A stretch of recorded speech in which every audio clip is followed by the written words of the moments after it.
Hello, my name is Ajibola Tajudeen, but you can call me Keeme. And today you're watching Conversations with Keeme, a show we ask stuff and we make stuff. Today, my guest, you'll be seeing behind the scenes of filmmaking and television screens. He's the technical director and has been the technical director of So You Think You Can Dance, Fox NFL Sunday, and Deal or No Deal, and more. He has won 2 Emmys and even more. Please help me in welcoming David Distinti. Hello, Keeme. Hey, how are you? I'm doing great. How are you? I'm good. When are you going to win the Tony? I'm working on that right now. I'll just tell you, if you ever heard my husband saying he will never win a Tony, Oh, sorry. I'll keep on trying. It's okay, yeah. How did you get your 2 Emmys? Well, I direct. You can start with this. Oh, that's right, of course.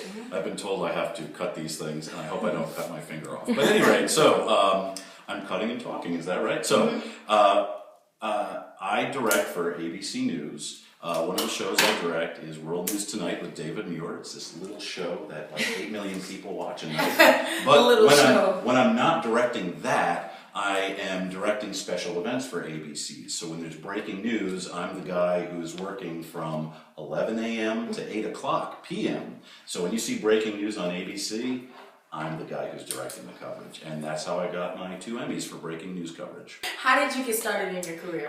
Interestingly enough, I was talking with a friend on the phone. I was working for this stuffy, I can't say the name of the company, but I was working for this business, and I was wearing a jacket and a tie, and I was working behind a desk as sort of a summer job.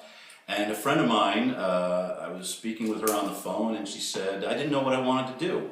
So my friend said, well, what do you want to do? And nobody ever asked me that question. So I said, I want to work in television. And then my friend said, well, how do you do that? And I went, I have no idea. So I hung up with my friend, and I don't know if you kids know what this is, but there were the yellow pages, the book with yellow pages, right? A phone book. You actually know what that is? Yes. Oh, amazing. Simply what happened, I basically looked in the phone book, I found News 12 in Norwalk, Connecticut, and I cold called them. And I said, how does someone get into television? And I got Dennis Buckman, the sports anchor, and he has this rough voice. He's like, I don't know, you do an internship.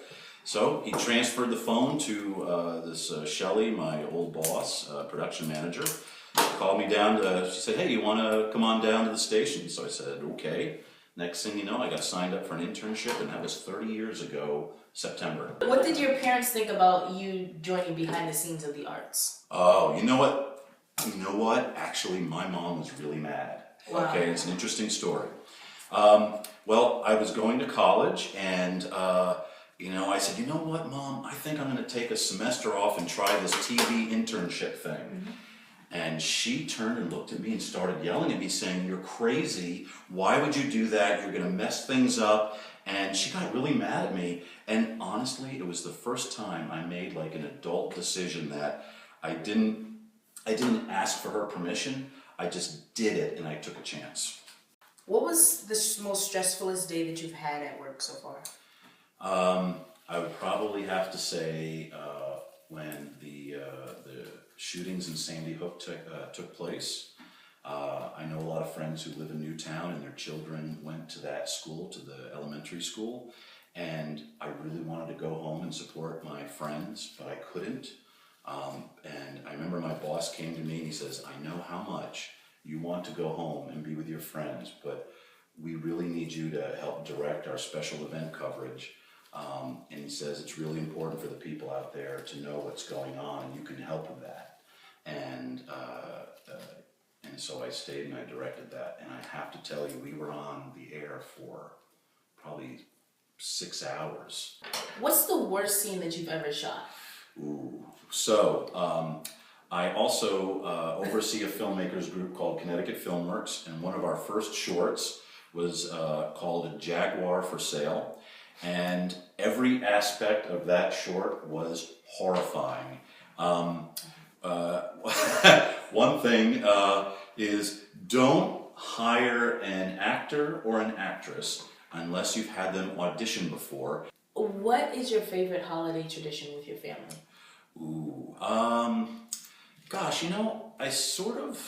I think Thanksgiving is I enjoy the most because I think it's a time where you get together with your family and you have a good time. You get to eat a lot of turkey. I prefer stuffing. I don't know about you, but I like stuffing, and I also like hanging out with my family. Fun fact, my birthday sometimes is on Thanksgiving. How is it sometimes on Thanksgiving? Because my birthday's on the 24th, so sometimes Thanksgiving runs on the 24th or very after. nice. So what would you say to young leaders who want to lead out there in your community? I think the most important thing for people in leadership is to have a goal, know what that goal is, and then put 100% towards that goal. And I think that is probably helps you stay on track. You know what your mission is, and you know what you need to get done, and you don't waver from it. Wow. So let's show our snowflakes. All right. It looks like a shark got a hold of mine, but here we go. Ooh. Ooh. Nice. Look at that. Hey, we can do this. Hey. Yeah, we'll just hang it on the thing like Okay. that. There we go. Thank you so much for being our guest here on Conversations with Keeme. Well, thank you guys so much for watching Conversations with Keeme, and I hope you remember that your voice is your power. So use it. Keeme out. Conversations with Keeme is produced with support from the Department of Economic and Community Development, Connecticut Office of the Arts, which also receives support from the National Endowment for the Arts, a federal agency.